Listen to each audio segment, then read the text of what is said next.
Corpus Hermeticum Book 4. Part 2. But man is evil, both as he is movable, and as he is mortal.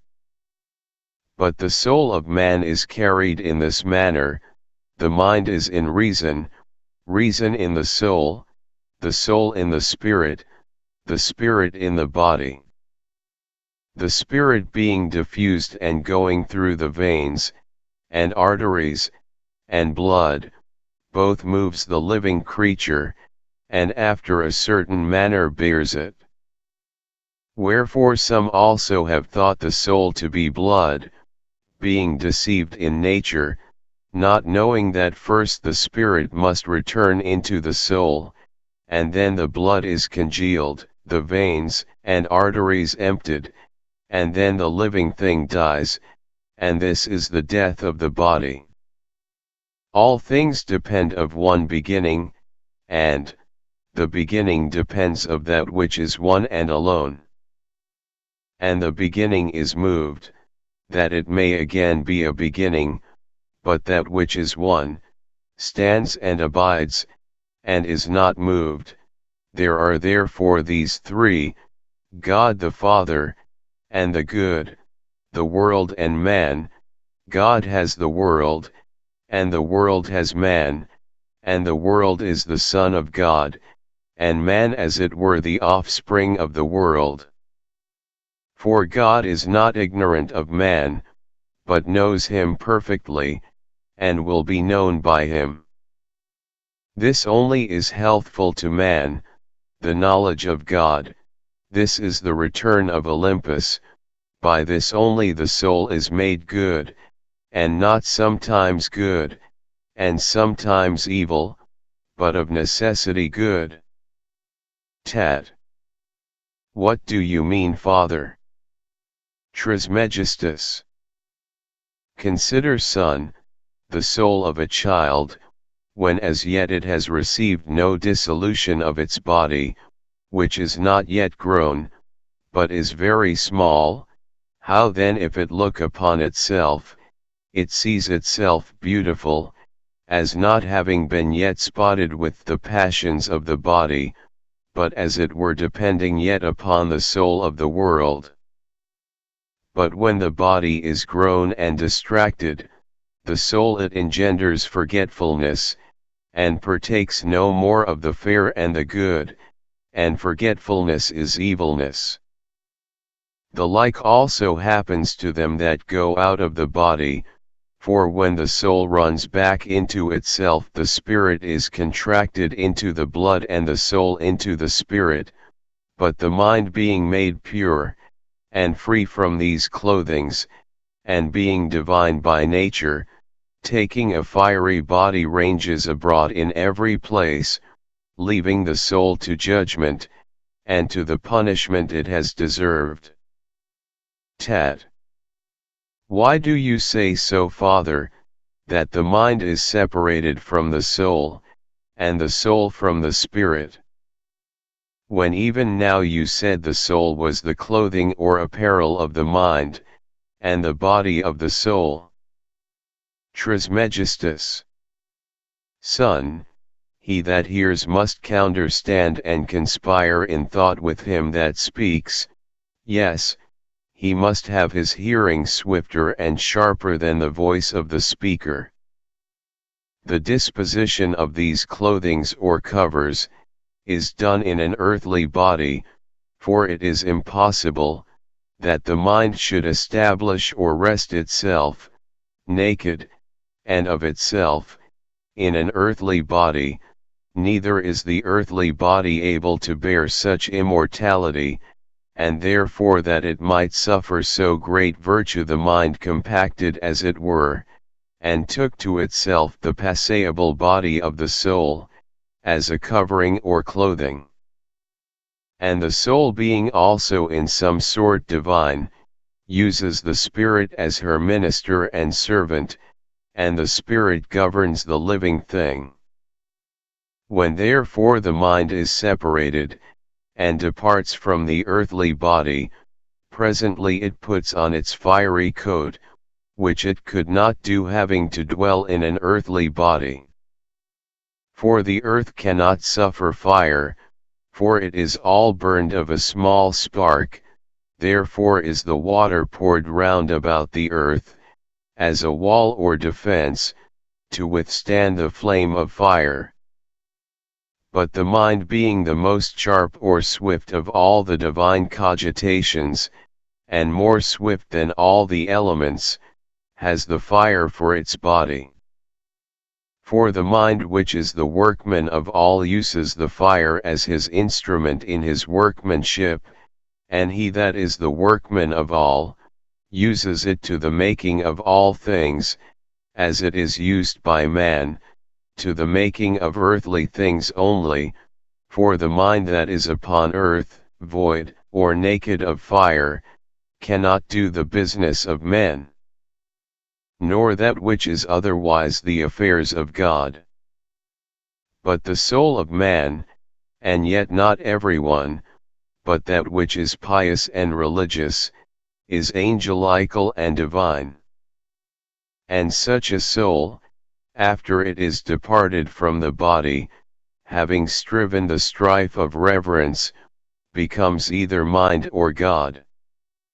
And the strife of reverence is to know God, and to injure no man, and this way it becomes mind. But an impious soul abides in its own essence, punished of itself, and seeking an earthly and human body to enter into. For no other body is capable of a human soul, neither is it lawful for a man's soul to fall into the body of an unreasonable living thing, for it is the law or decree of God, to preserve a human soul from so great a contumely and reproach. Tet. How then is the soul of man punished, Father, and what is its greatest torment? Hermes. Lack of reverence, my son, for what fire has so great a flame as it? Or what biting beast does so tear the body as it does the soul?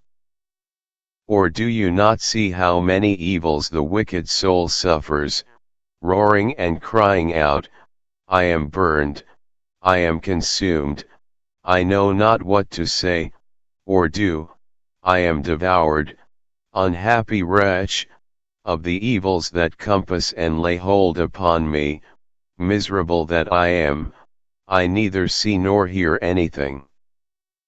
These are the voices of a punished and tormented soul, and not as many, and you, son, think that the soul going out of the body grows brutish or enters into a beast, which is a very great error, for the soul punished after this manner. For the mind, when it is ordered or appointed to get a fiery body for the services of God, coming down into the wicked soul, torments it with the whips of sins, wherewith the wicked soul being scourged, turns itself to murders, and contumelies, and blasphemies, and divers violences, and other things by which men are injured, but into a reverent soul, the mind entering, leads it into the light of knowledge. And such a soul is never satisfied with singing praise to God, and speaking well of all men, and both in words and deeds, always doing good in imitation of her Father. Therefore, son, we must give thanks, and pray, that we may obtain a good mind. The soul therefore may be altered or changed into the better, but into the worse it is impossible. But there is a communion of souls, and those of gods communicate with those of men, and those of men with those of beasts. And the better always take of the worse, gods of men, men of brute beasts, but God of all, for he is the best of all, and all things are less than he. Therefore is the world subject to God, man to the world and unreasonable things to man. But God is above all, and about all, and the beams of God are operations, and the beams of the world are natures, and the beams of man are arts and sciences. And operations do act by the world, and upon man by the natural beams of the world, but natures work by the elements, and man by arts and sciences. And this is the government of the whole, depending upon the nature of the one, and piercing or coming down by the one mind, than which nothing is more divine, and more efficacious or operative, and nothing more uniting, or nothing is more one. The communion of gods to men, and of men to God. This is the bonus genius, or good demon, blessed soul that is fullest of it, and unhappy soul that is empty of it. Tat. And wherefore, Father? Trismegistus. No, Son, that every soul has the good mind, for of that it is we now speak, and not of that minister of which we said before, that he was sent from the judgment. For the soul without the mind, can neither do, nor say anything, for many times the mind flies away from the soul, and in that hour the soul neither sees nor hears, but is like an unreasonable thing, so great is the power of the mind. But neither makes it an idle or lazy soul, but leaves such a one fastened to the body, and by it pressed down. And such a soul, Son, has no mind, wherefore neither must such a one be called a man. For man is a divine living thing and is not to be compared to any brute beast that lives upon earth, but to them that are above in heaven, that are called gods.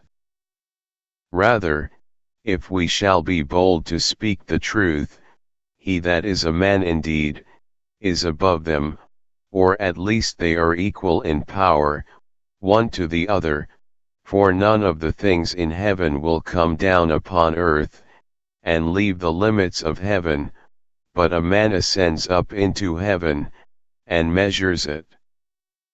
And he knows what things are on high, and what below, and learns all other things exactly. And that which is the greatest of all, he leaves not the earth, and yet is above, so great is the greatness of his nature. Wherefore we must be bold to say, that an earthly man is a mortal God, and that the heavenly God is an immortal man. Wherefore, by these two are all things governed, the world and man, but they and all things else, of that which is one.